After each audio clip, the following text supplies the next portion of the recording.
აი არასწორი ის არის ხო სიმკაცრის გამოვლინება რა შეიძლება უბრალოდ კაცრი წესები აუხსნა სერიოზულად რომ აი აქ არ ხუმრობთ რა იმიტომ რომ ეგეთი არასახუმარო საკითხია თქვათ იგივე აი გზის პირას ბურთის თამაში სიტყვაზე ხო ეუბნები რომ აქ ეგ სახუმარო არ არის იმიტომ რომ ესე რაღაცა ეს და ხდება შენი ტონით რომ რაღაც სერიოზულ საკითხზე არის საუბარი ან თქვათ რა ვიცი ხა ყოველ დღე მაგალითად რაღაცა junk food-ის ჭამა ხო ну არ არის ხა ესეთი რა არა და მურჩა არა ეგრე არ შეიძლება ხო რატო მურჩა სხვათა შორის მე დიდები რო ხდებიან უფროსებისგანაც იღებენ ეგეთ არა და მურჩას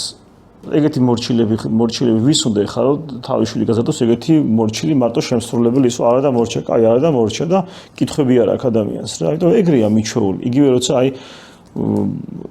ვეუბნები ხოლმე მეც აი მეგობრებსაც რაღაცა საუბარი ქონდა რომ აი ასე ქვია აი უხეში ტერმინებს არ მიაჩიო იმიტომ რომ სხვისგან რომ მოისმეს უნდა ეხამუშოს არ უნდა ეცნოს ის ტერმინი რა რა მაგარია ხო იგივე აი თქვათ რა ვიცი არის ხოლმე ხალხ ხშირად ისინი რაღაც ჩვენთანაც ხდება ხოლმე რომ აი ვიღაცამ იმას აგინა ან რაღაც ცოლი გალანძღა იმ ცოლს არ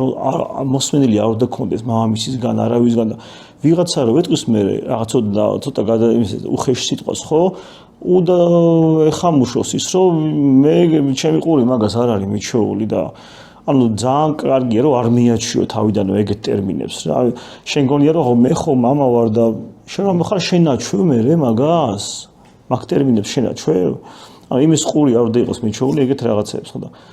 ანუ სიმკაცრეც მე წარმომედგენია ესე რაღაცების ახსნა სერიოზულად და რაღაცების ახსნა თუნდაც ლაიტად მე